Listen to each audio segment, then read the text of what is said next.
Hello, film fans. Welcome to the Film vs. Film podcast, spoiler special episode. My name is Martin Harries, your host. On this episode, we are talking plot lines, characters, and all things spoilerific. You have been warned.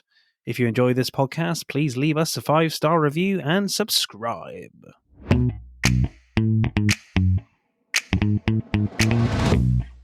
Hello, podsters or podroonies if you prefer. We are back for another, yes, that's right, you're hearing it right, a spoiler special. I know we haven't done one of these for a while, but here we are. And this one is dedicated to, of course, an MCU film. It couldn't be anything else, of course.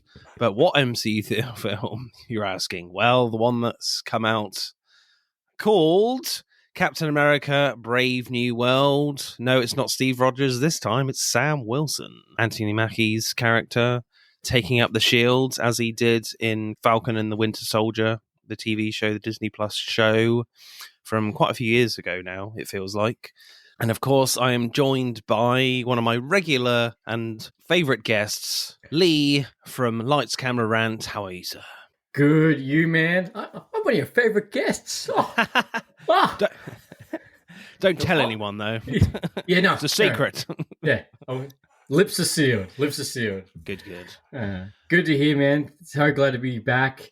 And yeah, we've got a very interesting MCU movie to kick off 2025.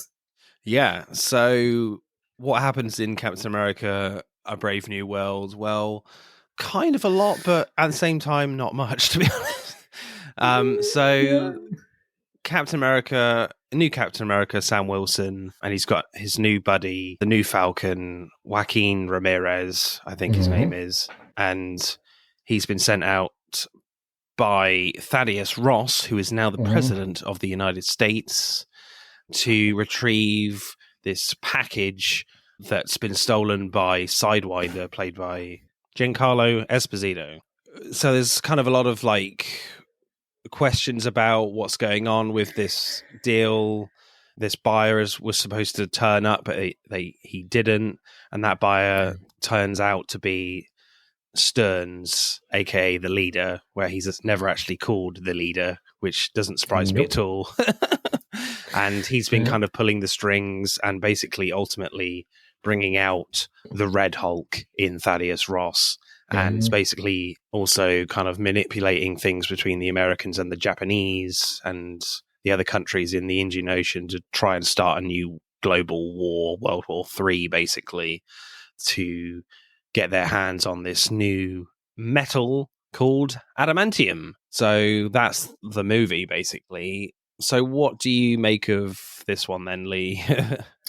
Initial reactions. It's not a complicated plot at all, is it? No.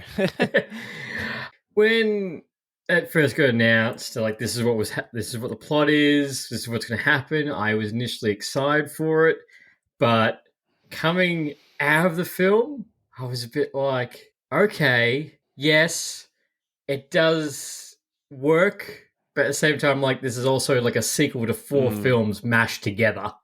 Yeah, so you've got I think mainly it feels like a sequel to The Incredible Hulk. Yeah, actually, and it feels a lot more like Thaddeus Ross's movie than Captain America's film, which I think is kind of great in a way, but also kind of disappointing. And it feels very reactionary for Captain America's character. It's not. It feels like it's not really about him. It's really about Thaddeus Ross and his world and his relationship with Captain America and everyone else. And his daughter.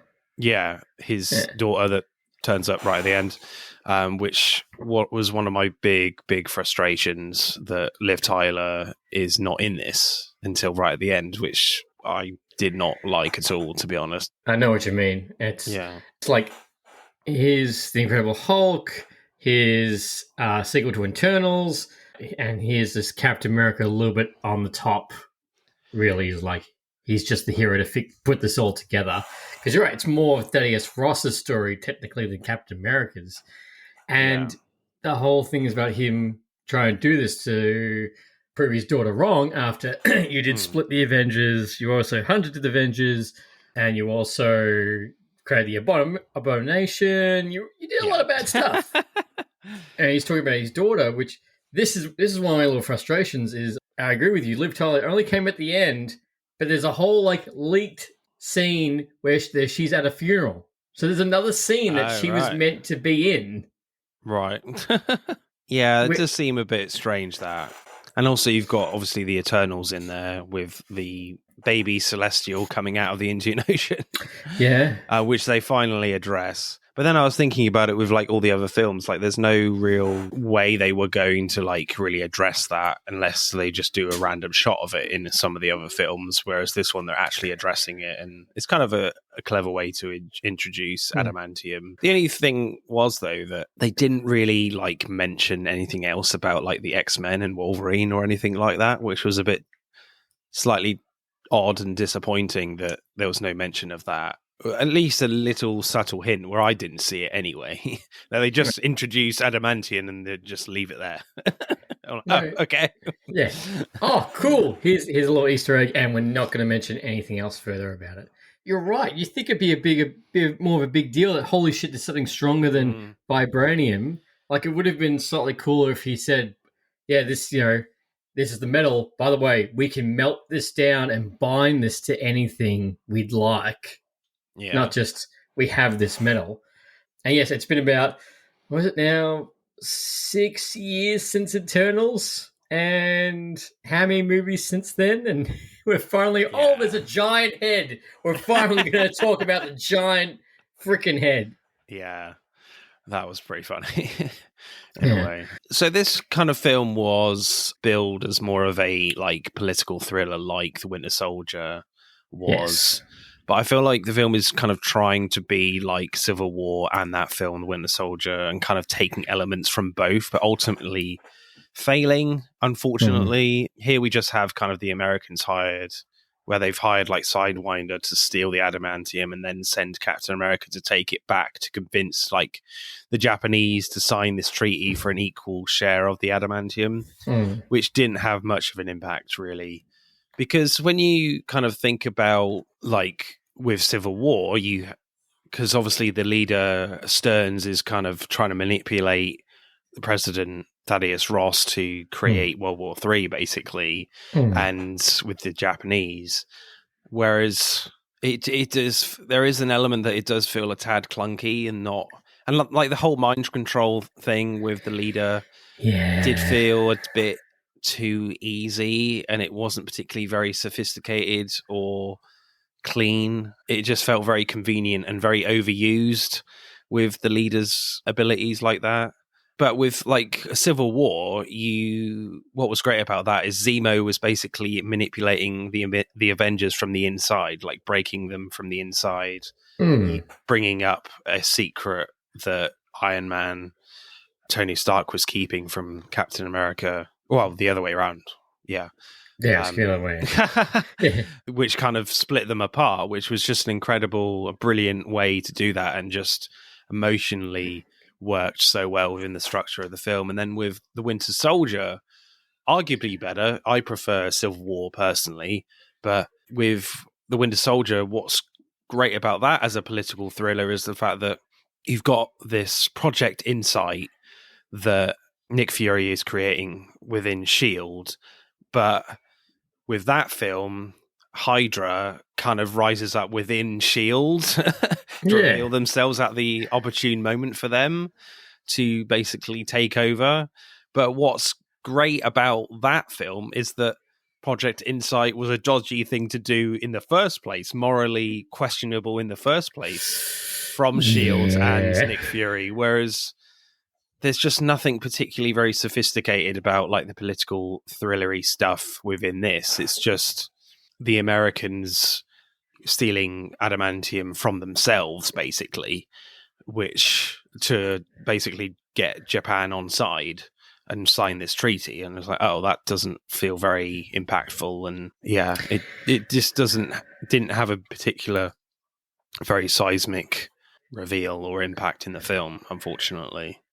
No, and that's one of the things is with this film is I feel with Winter Soldier, that was a big revelation because we'd Yeah. grown with these characters and knowing the fact that at one point Shield was the best thing. Shield was the protector of the planet. They were the right thing. It's led by Nick Fury. You wouldn't think something Mhm. like that would be corrupted. And then with Civil War, one of the things I do love about Zemos' story is the fact it wasn't to take over the world. It wasn't to start World War No. Three. It wasn't just do that. It was just the fact that his family had died because of the Avengers' recklessness, and he Yeah. just wanted them to feel pain, not because I want to get you back, turn you into the Red Hulk, watch you fail because I won't let you leave my basement. Yeah. You just trapped me here for 16 years. I want out. That's Kind of it. half the plot, you know. Yeah, I'm It's going to do all half of his this. motivation. It's because it won't let me go. I'm like, have you seen you? Should you really be going outside, mate? Yeah. Like, you should be under a microscope. Yeah. I did quite like the action in this movie, though. I think that was definitely a plus point. Like, I think it was pretty creative with how like Sam uses like the shield and more so like the wings to like cut through things. That was pretty cool. I especially like the scene where like this kind of rocket booster like helps him like take out a goon at the start. That was pretty cool. It kind of propels him forward and then takes him out. That was cool. But I feel like the whole like Black Panther like kinetic energy bombs does feel like too much of a copy from Black Panther's suit, though. I don't know how you feel about that, but Too also, close. yeah, there's also like a lot of shield action bouncing off stuff and then him catching it in this. I thought that like there has to be more of a joke here that this is happening so often, but they don't really go there, which I get like tonally. I don't think it would work, but like I think I would have quite liked to have seen something like that because it gets a bit ridiculous sometimes. Like I there's even a know. scene where like during the naval battle in Japan, like he flings his shield and takes out like 3 missiles in midair. I'm like, this No, that should be going down. this shield is more like Thor's hammer now. It's magical. It's like it can literally go wherever it wants. Yeah. But yeah. Well, that's the thing is like we only saw it once in the entire MCU when Cap had the magnetic arm burst, which would make sense. Yeah. But we only seen they that pretty once. much ditched that very quickly, didn't they? It did. It was literally the only scene, and that was you never saw it ever again. Not even in Endgame. But you're right. Yeah. And when I see the shield going around, I can still hear Tom Holland's Spider-Man voice in the back of my head going, that doesn't apply. That doesn't obey the laws of dynamics. Physics, yeah. Physics, sorry. No, he doesn't. But we're going with the kinetic energy. I feel like they needed to do something. They needed him to have a second ability or something with that because he is only human at the end of the day, which one of the best parts of this film is it really does show, I'd say for 80% of the time, it really does show the fact that he is human. He's not going to, go straight in like Captain America, beat every bad guy and walk away fine. Like he does get his ass handed to him at least twice. Yeah, but yeah, it does. He gets up pretty quickly, though. I feel like, and there is an element as well that where they kind of needed an extra power for Captain America to defeat the Red Hulk with like the big, the Wakandan kinetic energy at the end to take out the Hulk. So it's always kind of just a bit like even that when his wing gets like stuck into his skin and then the kinetic energy explodes and seemingly knocks him out. Even then, I'm like, would that be enough? I don't know. You had a massive scene where like Iron Man was in the Hulkbuster suit and a huge fight with the Incredible Hulk to literally a whole building fell on his head to knock him out. Exactly. And that's one of my little gripes about that was why I mean like 80%. Yeah, Age of Ultron. That's what I mean by like 80% is like I think he walked away a little bit too easy from that. You'll find the Hulk. you should have been a bloody mess. You should have been absolutely staggering to walk up to the Red Hulk and then remember this is where you walked your daughter in front of this CGI car park. Yeah. Like he should have really been struggling for that. And I also do feel like that fight scene was too short as well. Yeah, it was too short. I mean, I did love the Red Hulk in this when he eventually arrives, but at first I thought it worked quite well with like revealing the Red Hulk for like the last scene, but there were just no real surprises with the action, you know, apart from somehow Sam like catching that flagpole on top of the White House with his arms when the Red Hulk like tries to hit him with it. I'm like, seriously? Sam's wrist should be completely shattered right now. Yeah. So that was kind of mad to see. I mean, there was too much I feel like there was too much marketing with the Red Hulk, unfortunately. Like I way keep too seeing, much. when I kept seeing like the poster of this film with Captain America like holding up the shield with the Red Hulk's fist hitting it, I'm like, come on. That doesn't make sense. This shouldn't work. No, as an image, it looks cool, but like it makes you think of like, how okay, big's his fist? how far is Sam going to be going through the floor right now? You know, next scene you should be gone. And I must admit, I did like the very first teaser poster we got of Captain America: Brave New World, which I think was so good, and it was the picture of the shield and a Red Hulk's hand around. I thought, if you didn't show anything else, that was enough.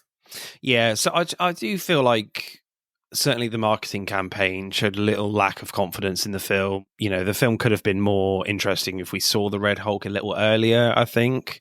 And for like Sam to be defeated by him maybe in a fight earlier on in the film, and then he kind of learns how to like defeat him, because to literally take him out within the first fight they have feels a bit frustrating. That you have this huge, because obviously we all know, you know, even casual Marvel fans know how powerful a Hulk is. So for Sam Wilson with no technically no superpowers to actually take him out with technology, whereas Tony Stark, arguably the smartest man in this universe, struggled to take out the Incredible Hulk in Age of Ultron. It's like, really? You just did it the first go. And that's my little thing is like, I know not even for him to go, it's like, shit, I need to call Banner. Yeah, maybe. I need to call Banner. Like, there's another Hulk. Does he, you know, like that doesn't cross the mind. The fact this is an Incredible Hulk sequel, the fact that why couldn't you get Mark Ruffalo to even see it on the TV and be like, shit, I need to call Sam? I guess the film is going for this angle that the Avengers have been disbanded. They don't exist anymore. So maybe contact-wise, there's no way of contacting Bruce Banner. That's, I guess, what the film is trying to tell us. But yeah, you're right. Like, surely you would have thought Bruce Banner would be like, I need to be there. I need to be in DC right now. Yeah, I need to get there.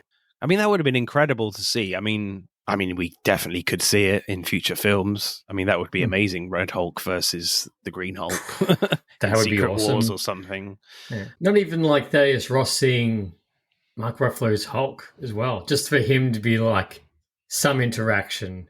Yeah, to say, something. You know, you're one of us now. But because of all like the marketing and stuff, do you feel like the Red Hulk should have appeared earlier in the film, like halfway point, or because it seems like the film was basically building up to this point, and it was basically central to the leader's scheme, to Stern's scheme, and it just felt like, really, was that it? This is what we're waiting for, even though we've seen a lot of it. I know you probably shouldn't watch the trailers, but like, it's kind of, I don't feel like it's enough really to just wait for him to come on screen for your kind of big reveal of the film. No, and that's the thing is, all the marketing material, like I think they definitely showed too much of the Red Hulk before the film came out. But I feel like the fight should have been longer because, like, this is, you know, Red Hulk's on the poster. Like, nearly every single poster, the Red Hulk's on it. Doing this massive fight, like, this is going to be one epic battle. And what, over in 15 minutes, 20 minutes? less. Yeah, felt of the like less. film. And even the leader was building up to him turning into the Red Hulk. I just think that fight should have gone on that little bit not drawn out, but as I said, Anthony Mackie, should have been more beat up with this. I always feel like as well with the fact that with a Captain America film, certainly with a Sam Wilson Captain America film, that the film needed something extra. You can't, like, what villain are they going to use for his like first film? Sam Wilson's Captain America for his first film. So it's great. The fact it's great in some ways that they're kind of making it more of a kind of tying up loose ends of the Incredible Hulk, which was a film that was very much has a lot of mixed reviews on, but unfortunately this one has a lot of mixed reviews now. Yeah. So, but it's interesting that they're tying those loose ends up, but at the same time, it's just like, I'm not sure it's a great matchup between the Red Hulk and Captain America, the Falcon's Captain America, and it like they don't particularly feel very matched, like a good matchup, and it feels like a lack of confidence, the fact that they couldn't go with a different villain or just keep with the leader or something like that. I don't know what villain they would have maybe used instead, but in terms of like how you construct a fight between Captain America and the Red Hulk, like that's kind of the only way I think they would have done it is in that last battle, whereas, the Captain America basically being chased by the Hulk, and you can't really have like an actual fight. It just becomes more of a chase. So I just feel like matchup wise, in terms of how you direct this film, it feels very limiting on what you can do. And I feel like the filmmakers are taking I wouldn't say a lot, but like some liberties on how much damage Captain America can take. And it feels like they're really pushing the limits of what like the Wakandan technology can do and literally keep him alive. I mean, there was kind of a good, cool shot where like the Hulk is like trying to crush his helmet at the end. That was good. So when he does get caught, but again, like it's not really a fight; it's more of a chase sequence. So it would have been kind of cool if you had this kind of chase sequence more earlier in the film, and then like maybe Bruce Banner comes in or another more powerful character to help him, and they kind of work together to do. Yeah. Bring Shang-Chi in. He's a pretty powerful character. And why the hell have we not seen Shang-Chi since his first film? That film came out in 2020. It's been like 5 years, the poor guy. Well, we haven't seen him since. And he's just going to rock up at Doomsday being like, oh, what the hell's going on? Oh, we're all going to die. Good to be here. I know that. And Simon Liu, he has been vocal on his Twitter being like, I'm waiting. So far, he's only appeared in Disney's Marvel's What If, and he'll be appearing in Marvel Zombies. Oh, really? Yeah, come on. That's bring really him back in live action, surely. I know. And the thing is, he met Wong too. Like he met Wong. Like there's a whole thing right at the end where he meets Wong moving forward. I'm like, what? But you're right. Like someone, like I understand they can't bring all the Avengers together because that's the whole point of having the big Avengers. But at least just somebody. Like the world's so big now. Like at least someone else could help Captain America. It doesn't just have to be him. And I couldn't, like off the top of my head, I couldn't really think of another villain that he could have versed that would have still made more on his level. Like I always think about like the first Suicide Squad film. You had a whole bunch of these non-mythical creatures going up against a supernatural being. That doesn't add up. Like it should have been the Joker. That would make more sense.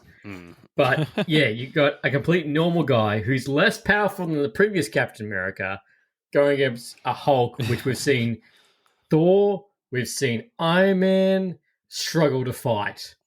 Yeah. Well, the only person who hasn't struggled to fight Hulk has been Thanos. Yeah. Yeah. Sam Wilson and Thanos can just high five right now. Yep, same. We defeated the Hulk by themselves. Yep, with no questions and Tony asked. Stark with his Well, yeah, Veronica. that's right. Or even him to say that, just be, too bad I've got that Veronica suit that Tony made. Like, anything. Yeah, that was. Yeah, that's the only gripe with the fight. I was a bit like, oh, a Red Hulk should have been. The fight should have gone longer, and it'd be nice to see some more heroes. But I guess I can understand it from, the filmmaker's point of view a little bit, because you don't want to lose focus from it being a Captain America film.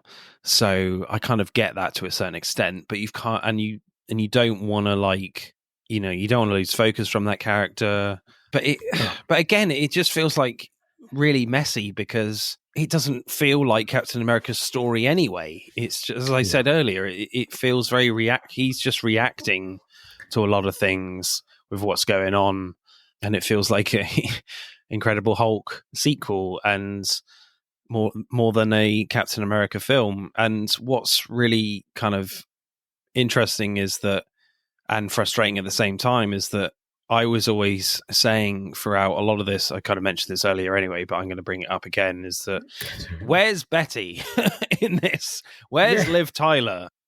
The film went on this kind of emotional weight of Ross's character and why he gets really angry, and it just isn't there. You kind of have that thread going through.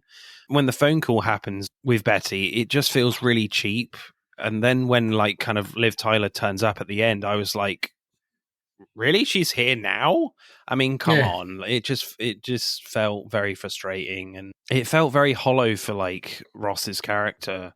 That I guess you could argue, well, it kind of worked because it kind of gets the loneliness across of Thaddeus Ross, but I still would have liked Liv Tyler in the film a lot more, because I don't know, I feel like the whole thing is about bringing out the anger in Thaddeus Ross, all this frustration, and the opposite of that from his point of view is like, oh no, I've changed.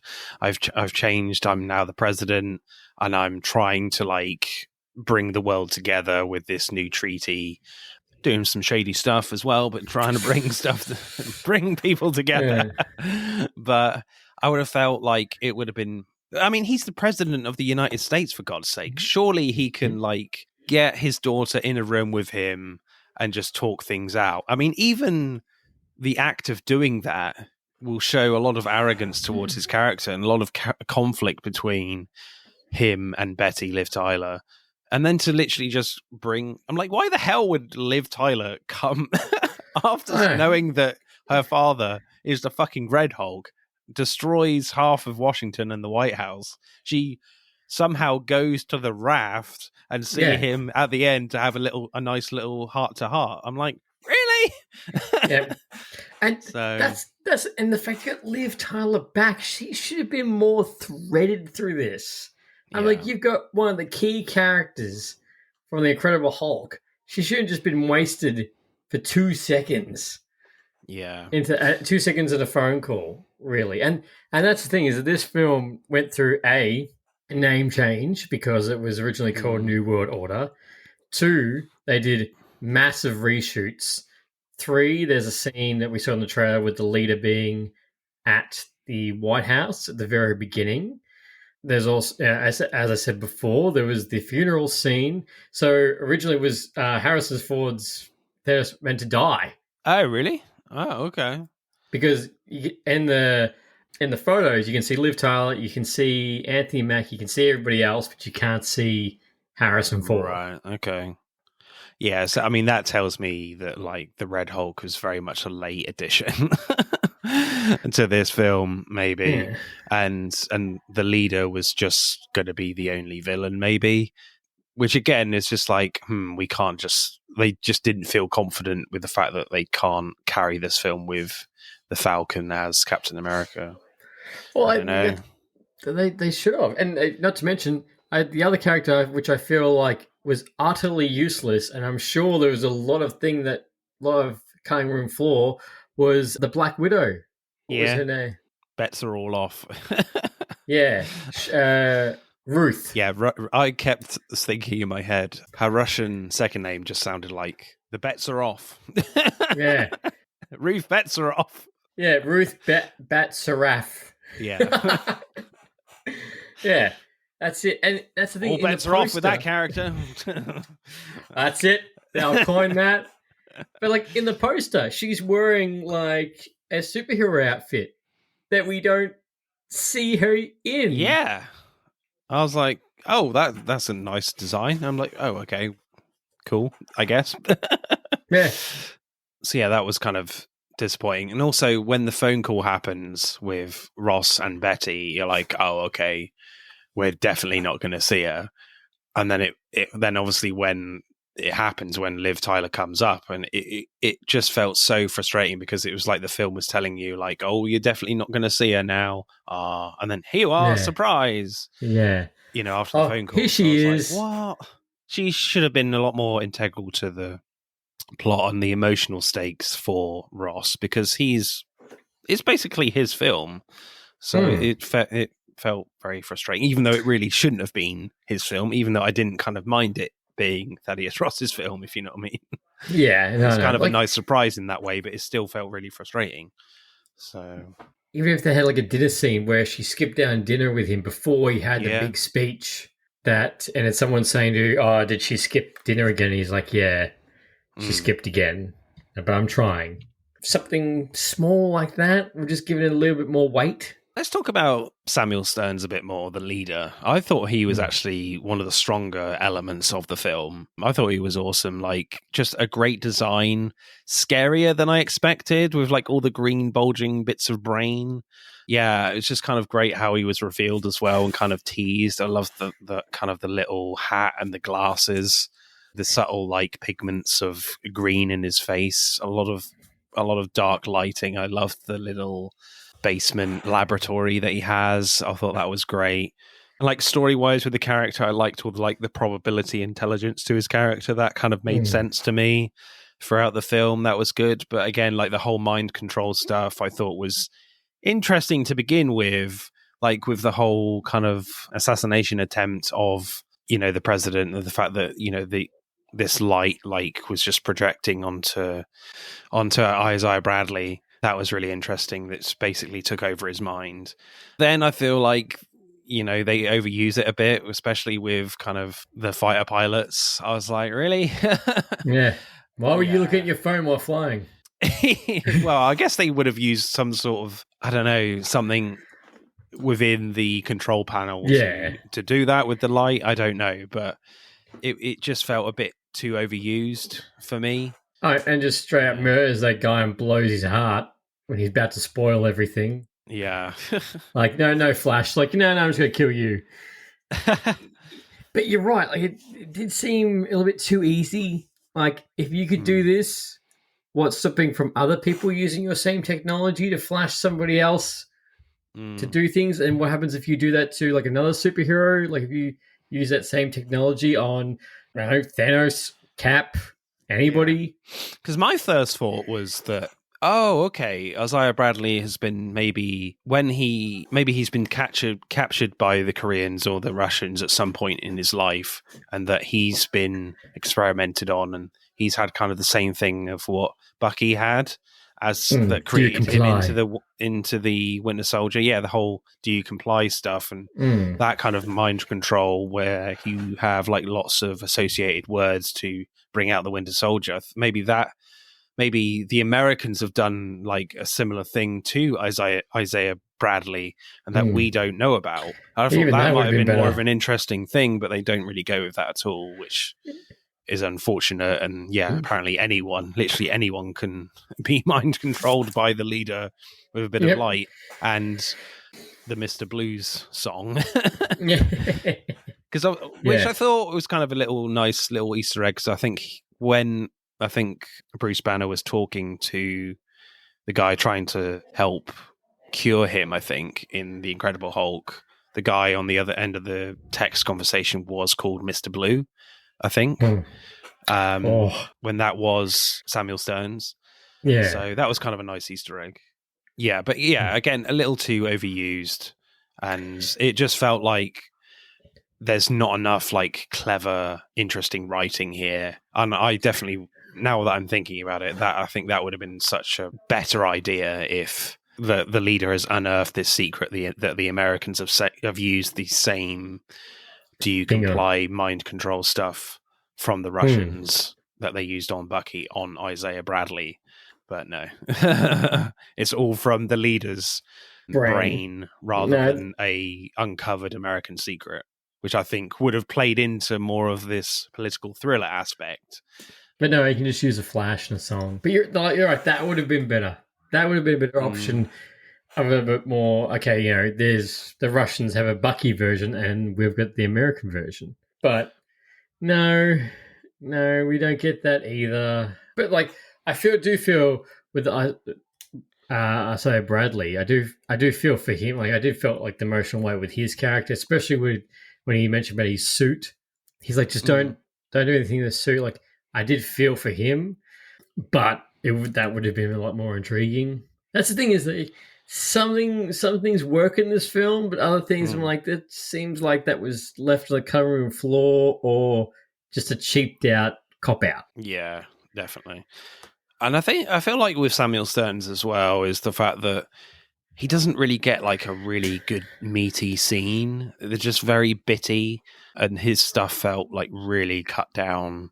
Like all the kind of like the scenes where he's kind of hidden and stuff, and the build up to his reveal was quite cool. And when you do see his face and the design for the first time, is really great. But like when he basically, it is genuinely scary. But like when he escapes the lab, it feels so short, and there's no like proper scene. He just kills him, and you don't even really see it.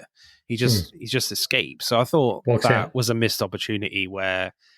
Because, like, I feel like in a lot of these films, not just MCU films, but where like your big bad escapes, they have a proper escape scene, and he just doesn't have one, which is just really disappointing. And I feel like the leader, Samuel Stearns, needed a bigger scene, really, a meatier scene. Well, that's the thing. He did mention in a recent interview that he's basically reshot all of his scenes in the reshoots. Really? Yeah. That's a shame. Because originally, now that I'm not 100% sure, there was like a sort of like a concept art or promotional material that came out for the film early on, and he wasn't grotesque. He actually had the big head. So the theory was potentially that he actually looked like that, but then they reshot his scenes and made him look more grotesque, opposed to just having a big head. Right, yeah, I think they made the right decision with that. Yeah, because in the comic books, he has just a big head and you don't see any, like, brain. No, small body, big head. So I am a fan of the design, personally. Did you like the design yourself? Or? It was more realistic compared to the big head. So I was happy about that. But you're right, I do feel like I'm like, did you have more? Yeah. Did you have more for being the mastermind? Sorry, the leader after this? That was my own thing. Because it's really at the end. He's like, you forced my hand. Here's all the cards. This is what I'm going to do next. I'm out. I've done my job. He's done my job. Thaddeus is going to turn into the Hulk soon. Yeah. My job's done. No one's going to accept me into society with my head. No. So I'll just turn myself in. Yeah. You forced my hand because of how good you've been. I'm out. Yeah. Now have a short fight against the Hulk. Yeah. But it's also a shame that we just got him for this movie. Like even if just something little in the past 16 years would have been nice. Yeah, I don't know.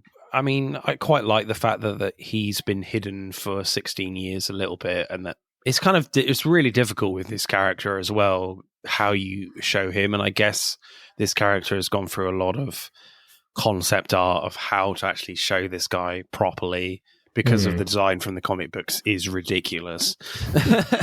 And his power is basically he's really smart, and that's it. So I guess they've really been just biding their time and just really kind of waiting to feel like, okay, when can we actually reintroduce this character? Because it's a really difficult character to reintroduce after such a long period of time as well. So what they did with him, I liked, but I certainly wanted more, and I'm glad they didn't kill him. So hopefully they can bring him back for future Captain America films or other MCU projects, because Thaddeus's reasoning for keeping him alive is a really interesting one, with the fact that he's basically using his probability skills to get Thaddeus, to become president. So that kind of skill and that ability certainly can be used in other things as well. And obviously he reveals in that post-credit scene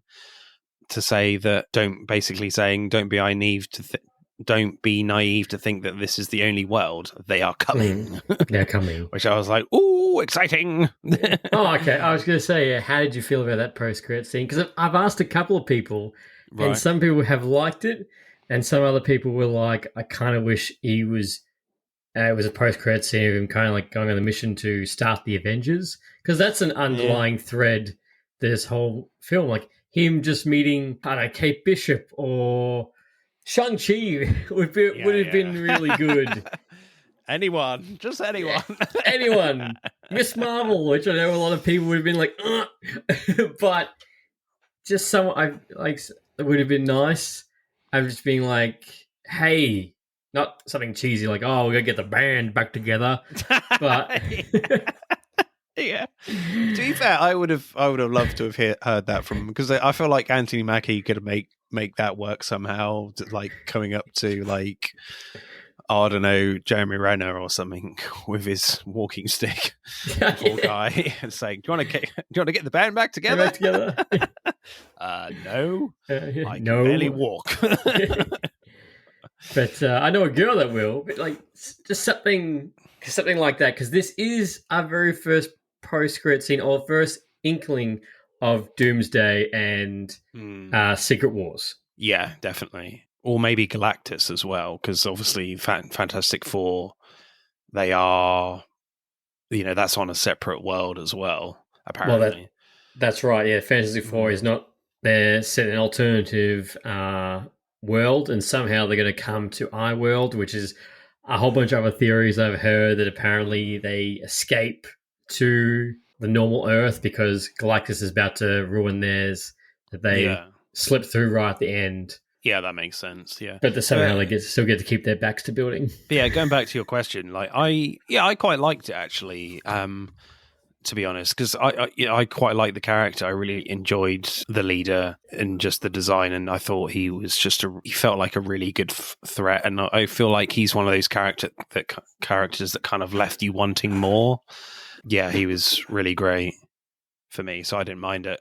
What else do you know? What else can you do with probability? Which is interesting. I did see someone else's. It was a meme that was like a picture of him talking, and there was also a picture of Doctor Strange when he says, "I've seen so many universes." I was like, "Yeah, same energy, same energy." And Tim Blake Nelson, who plays the character, is just a really great actor as well. He's great in a lot of things.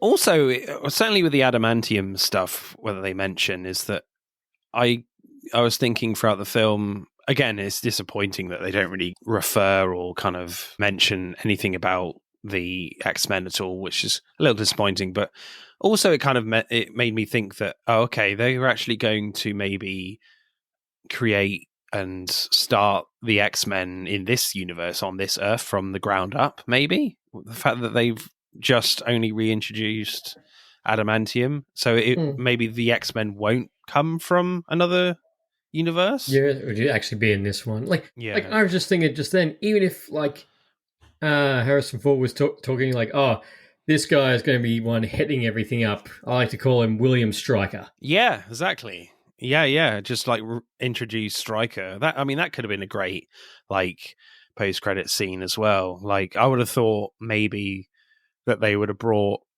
like the Anthony Mackie and the leader scene kind of after like the main credits, and then when you have like the long black scrolling credits after that, then you have maybe a Stryker scene or something. Yeah, like a very young William Stryker to be like, oh, with the president away and lock up, this has now become your project. And I think I can melt this stuff down and put it into a body and make some claws. Yeah.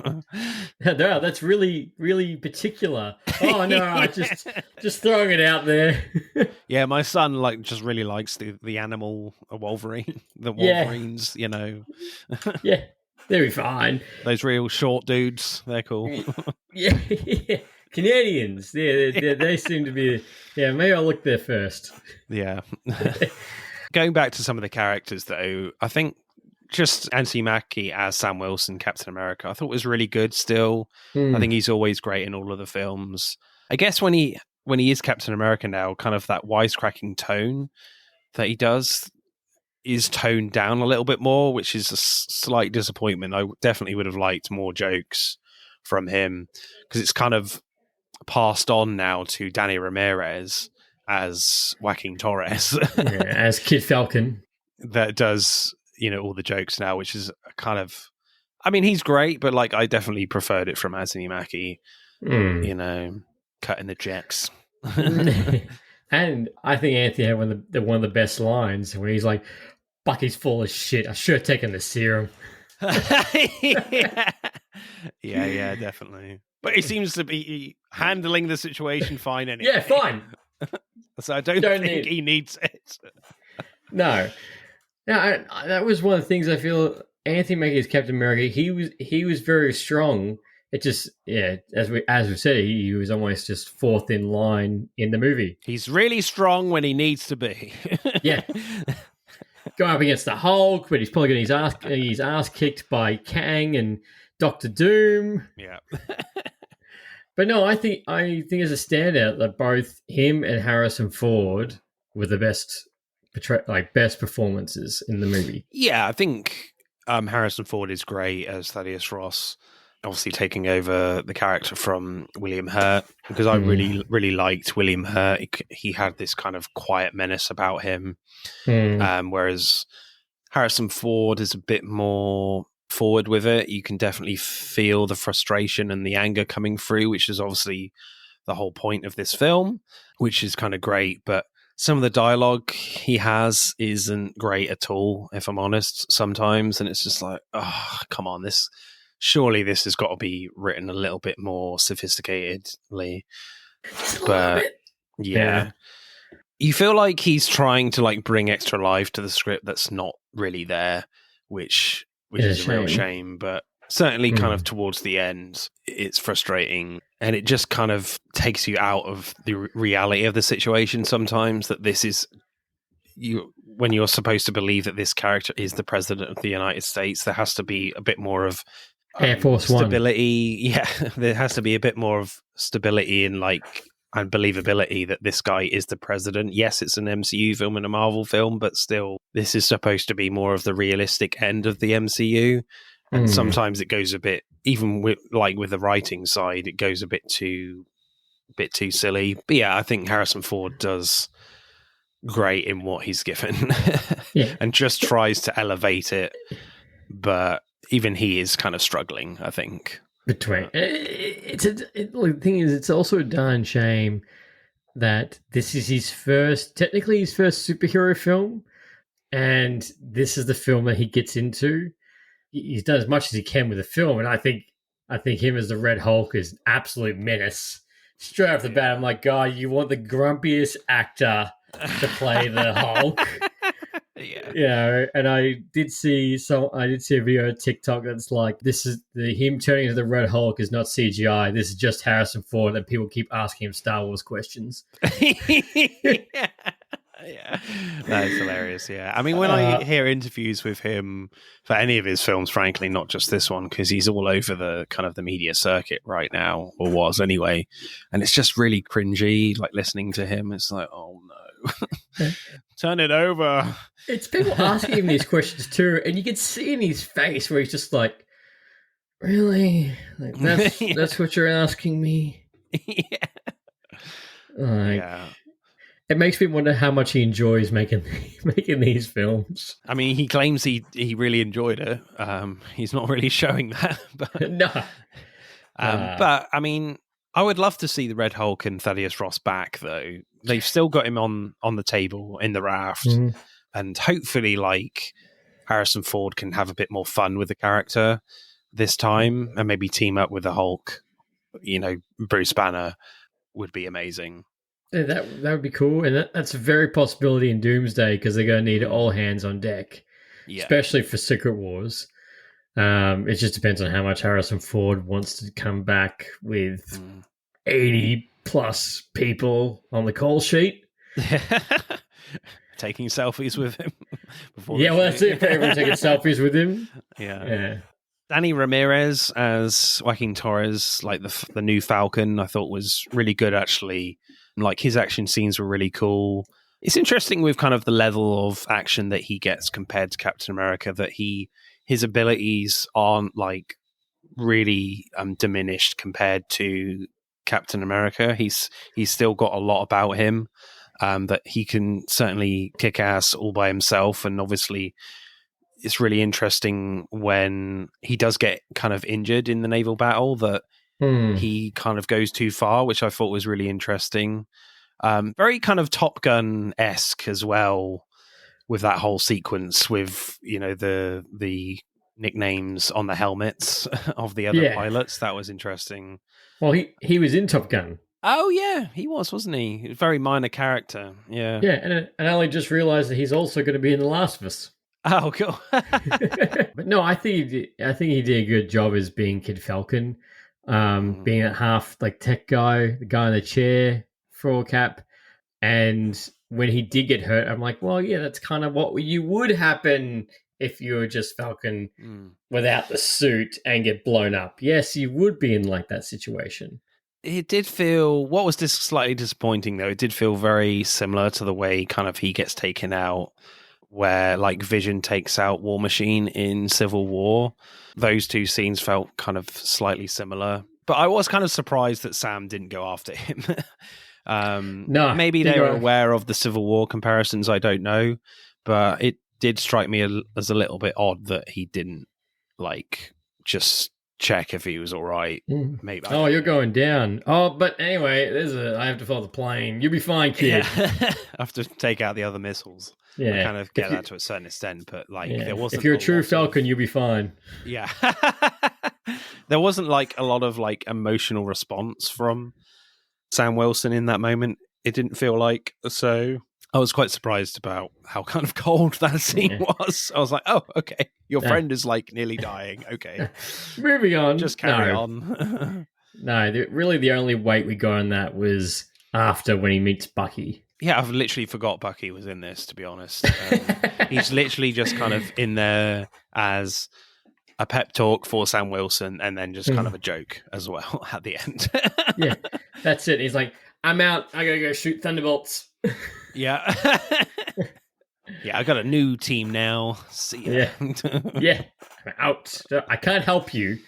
I can't help you at all, but I am going to go fight with them. Yeah. So, I mean, like, when Bucky turns up, it does feel like a cameo for cameo's sake, which was a bit disappointing. So I was like, okay, really? He's not actually going to do anything? I mean, that would have been awesome if that was the surprise, that Bucky actually helps him fight the Red Hulk at the end. How useful he would have been, I don't know, but it still would have been really interesting. A Super Soldier. Yeah. It would have still been great to help, because they helped each other in Falcon and Winter Soldier. Yeah, so that's kind of disappointing. He's literally just in a suit and that's it. Yeah. Just pep talk and a joke. I'm like, oh, okay. And them out. Catch. And because you have like Carl Lumley in this as Isaiah Bradley, like amazing in the film for me, like very underused, I think. I get that he's very much a plot device in a way, but it's just a shame that he is just put in prison.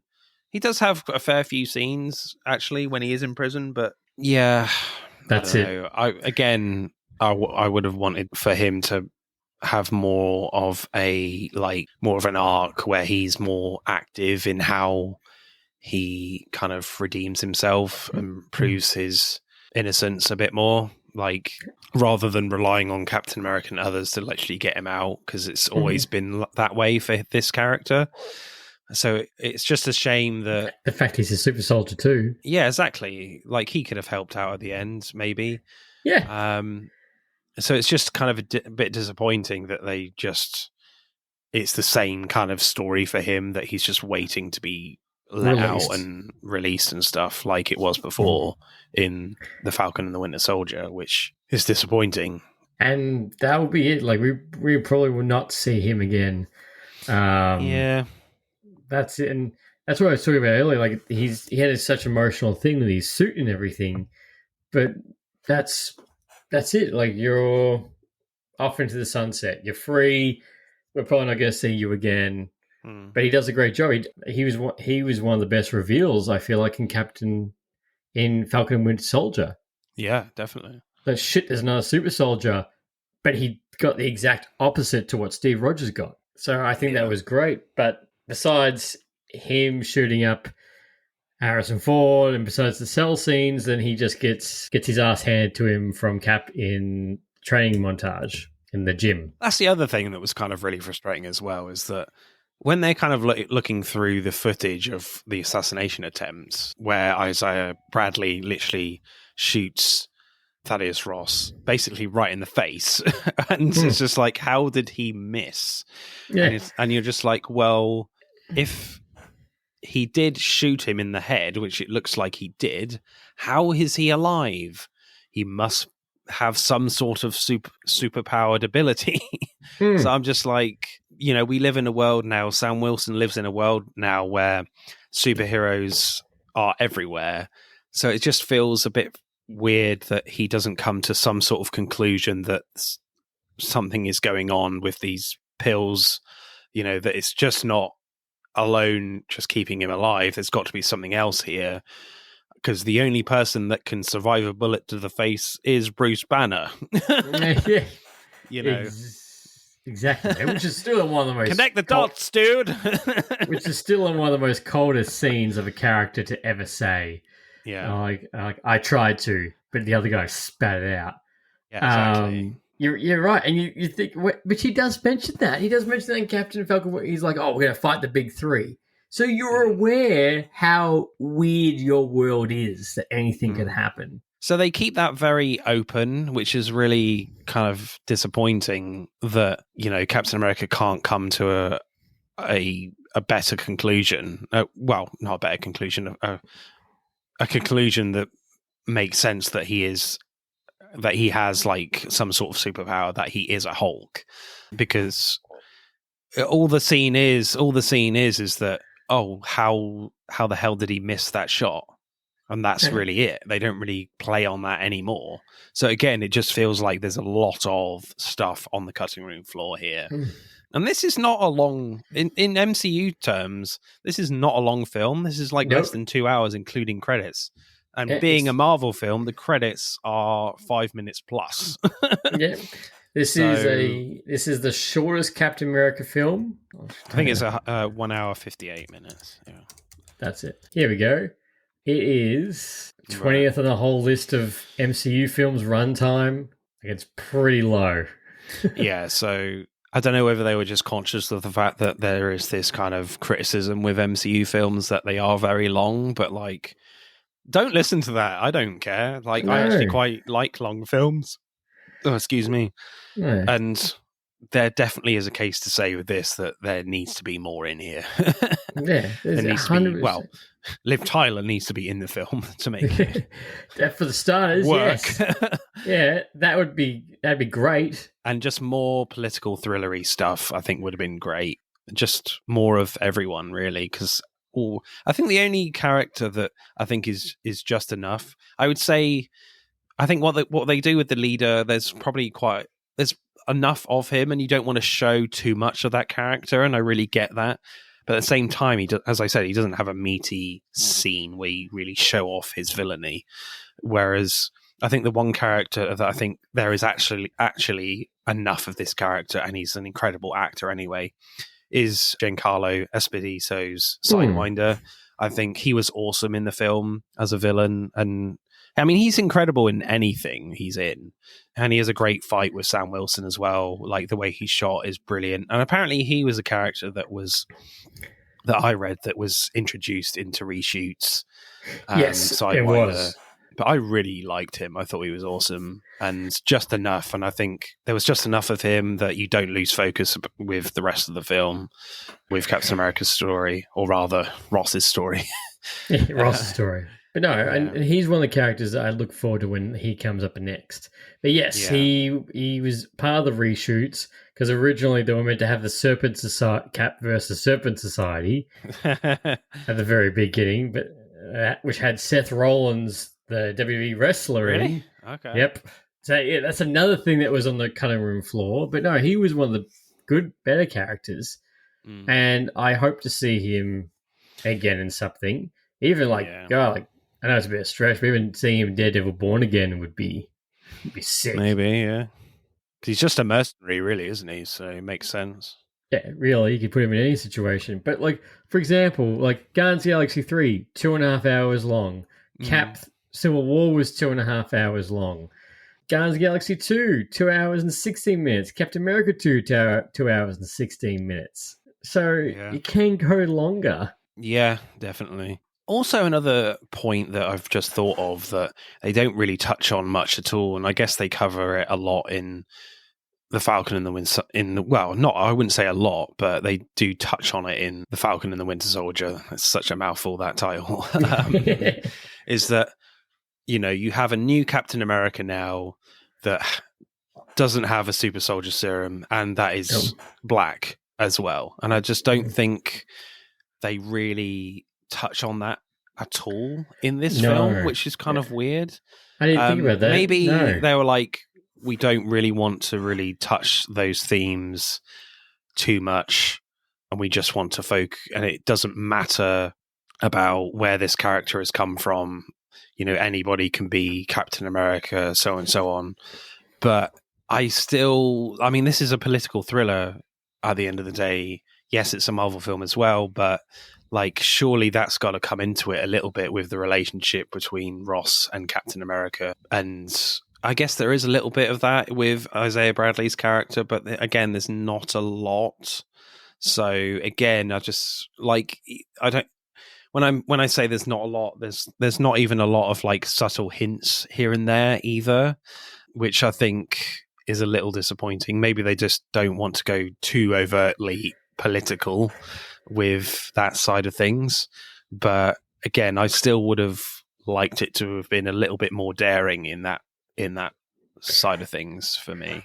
How about you? No, I agree with you. That would have added a little bit more weight to it as well. Simple as, because the whole thing is the fact that he's trying to become Captain America. He's trying to embrace it and be accepted as new Captain America, which we do get that scene with Thaddeus Ross saying, "You're not Steve Rogers," which, yes, but, as simple as seeing a kid call him Captain America, coming up to him and calling him Captain America, say after the fire of the Red Hulk, similar interaction that we got with the end of Black Panther when he's at the basketball court. Yeah, there's none of that, is there? No. And I know some people will be like, well, it doesn't have to be plastered and everything. No, it should have been the fact that he saved a kid. For example, yes, that which we have slightly seen before. He saves the kid, and the kid comes up and goes, "Thank you, Captain America." Something simple, because you're right. Partially, that's one of the big overhead threads that's in Falcon and Winter Soldier, because he talks to those political parties, and he says, "I'm a black Captain America." Yeah. The world's changing. Maybe the film was just we've covered a lot of those themes in The Falcon and the Winter Soldier. We don't want to go over the same ground. No, and I did predict this before it came out. My prediction for this year was that Captain America Brave New World will be good, but not great. Yeah. Thunderbolts will be a lot of fun, but Fantastic Four will be the one that will take the cake this year. Yeah, I agree. Out of the 3 MCU films that are coming out, I'm most excited for Fantastic Four, then Thunderbolts, then this was my least anticipated one. Yeah.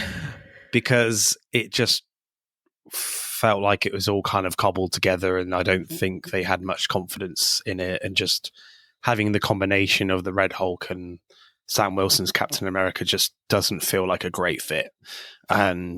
But with the Thunderbolts, it looks like a lot of fun, and I love the Red Guardian. Can't remember his name now. He's great, and obviously it's got Florence Pugh in it. Yeah. She's amazing. I love everything she does. So I think that's going to be a lot of fun, just having a lot of these misfit kind of very kind of underpowered villains trying to team up, going against Sentry, Taskmaster as well, and Ghost. Ghost. No, and I'm with you, man. I can't wait to see Florence Pugh back. Yeah. All I wanted to say is Kate Bishop. That's all. That's all I want. That's the last time we saw her. It was nearly 3.5 years ago when Hawkeye came out the Christmas. I love that show. I really liked it. That was good. And it was funny. I was watching, I saw, which finally came out this year to Australia, was We Live in Time. Oh, yeah, yeah. And I was like, I'm really looking for the Thunderbolts. I really can't wait for you to come back into the MCU. Yeah, but obviously, both of our favourites is Fantastic Four that we're looking forward to seeing. Yeah, obviously we've had a recent trailer for that, and it just looks so different to what the previous Fantastic Four films have been. Thank God. The only worrying thing, it all looks great. Like, the Thing looks really comic book accurate. Vanessa Kirby looks amazing as Sue Storm. The shield stuff has a really interesting lighting effect that could be really interesting. And Johnny Storm is Johnny Storm. I don't think you can really do anything different with that character. It's a fire dude flying. So that's cool. And Galactus is actually going to look like Galactus, not a giant cloud. Yeah, that's awesome. But the only worrying thing is Pedro Pascal's Mr. Fantastic. He's an incredible actor. I don't have a problem with the character himself. It's just the stretching. It's just like, they didn't show it in the trailer. They showed everyone else's abilities apart from his. So I was like, are they still working on how are they going to make that work, the best they can? Are they still working on that, polishing it? Because making people stretch on screen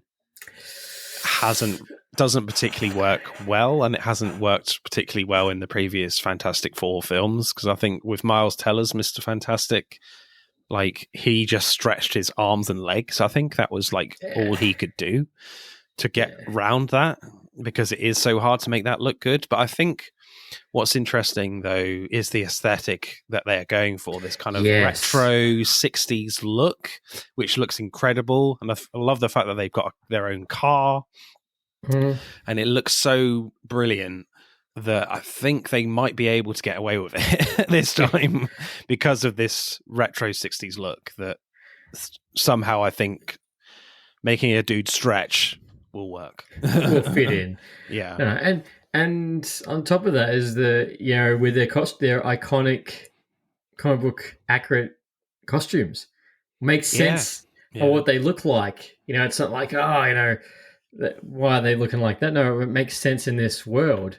And I do hope, which it looks like what they're doing from the trailer, is that they're doing the same thing as what did with Spider-Man Homecoming, where it's like, the backstory. We're just getting straight into the story. Yeah, there isn't going to be an origin story, even though you do see them in the space suits in the trailer. But I feel like that's very much going to be flashbacks and stuff. Yeah.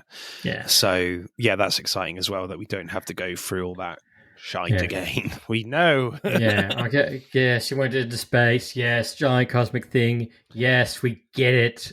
I think that's a running theme now of all these kind of reboots and reimaginings of these superheroes, because you're going to get the same thing with Superman. That is actually my most anticipated superhero film this year, is Superman, James Gunn's Superman.